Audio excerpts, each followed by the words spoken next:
In the grand theater of human ambition, the quest for supremacy has evolved from an arms race of grim power displays to a thrilling technological showdown.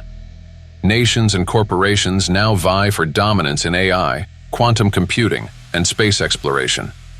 Yet amidst this electrifying pursuit lies a profound naivety, the belief that there will be a single winner.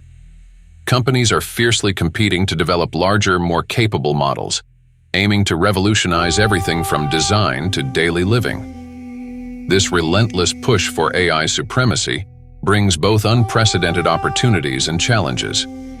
The cities of the future will be those that blend the wisdom of our architectural heritage with the possibilities of cutting-edge technology, creating urban spaces that are accessible, breathable, enriching to the soul, and efficient to the mind.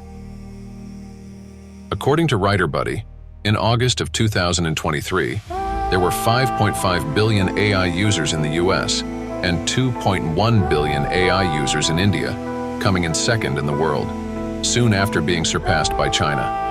It took Instagram 30 months to reach its first 100 million users. ChatGPT did it in 2. Firstmark found that machine learning, artificial intelligence, and data landscape have grown exponentially to a point that requires a magnifying glass to find one of the apps from the tsunami of horizontals and verticals in AI. For me, the letters AI, they don't stand for artificial intelligence, they stand for alien intelligence. Calling it artificial misses something. That artificial still gives us the impression that it's under our control in some way because it's an artifact that we created. And it's true that we created it, but the big danger is it is escaping our control. And calling it alien intelligence is much more accurate because it really thinks, processes information, makes decisions in a radically alien way. There was a time when we thought a machine could never match human intelligence. Then there was IBM Deep Blue, which defeated Garry Kasparov, the reigning champion of chess, in 1997. And Google's AlphaGo defeated Lee Sedol in 2016 at a game of Go. Have you ever imagined what it would be like if Alan Turing or Nietzsche had access to the current state of AI? Maybe the world would never have gone to war. The naivety of being human is that we once believed that the Earth was flat, and we believed that the human brain is at the center of intelligence. But when we examine an image generated using Midjourney, a cutting-edge text-to-image diffusion model, something astonishing is seen. The text has but 3 references to the architecture, and yet, the image has the coherence of something way more.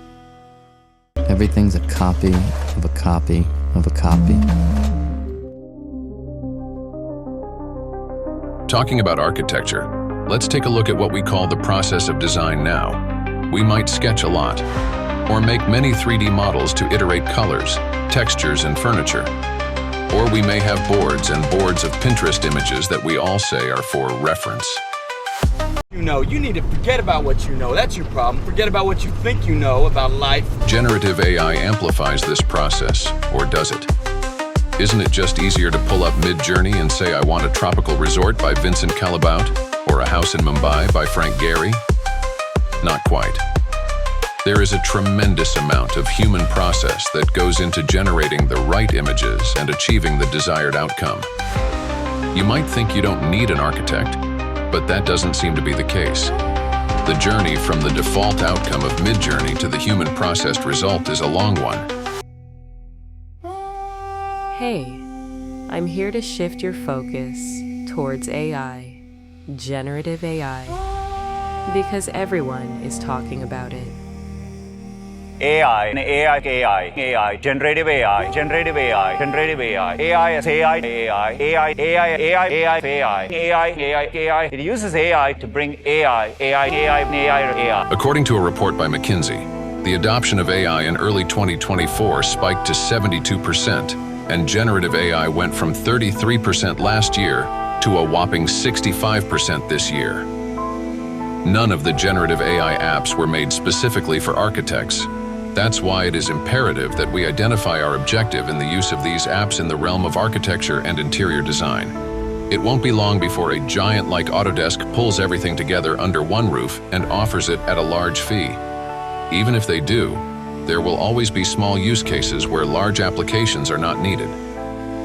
Generative AI can be your twin, your partner in design.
the architect is not someone who goes into planning necessarily at all, in fact not at all, but you are really a generalist who understands how the parts fit together. And architects have an ability to see holistically and at the detail. It's a visual thing too. And I think one of the tragedies of schools of architecture is that we always move towards planning. And planning, in a way, is quite a different set of concerns. I wish there was a school of architecture which was next to a school of filmmaking, next to a school of... It's happening. Is it happening? Yes. Good.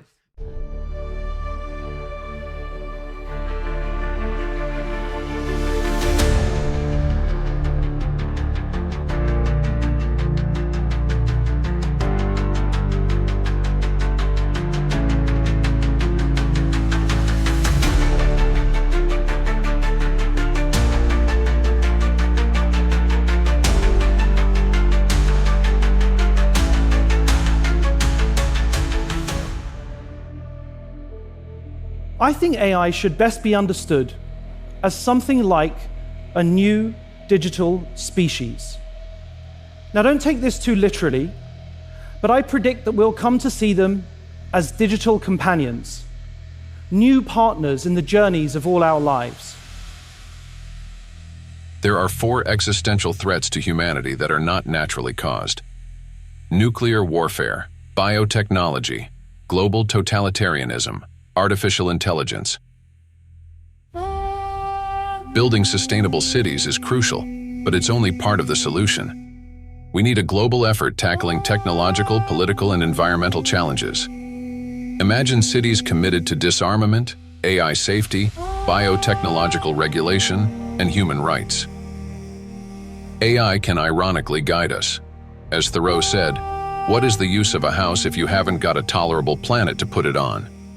Our future depends on our collective will to create a sustainable, harmonious world. Together, we can build not just cities, but a future worth living in.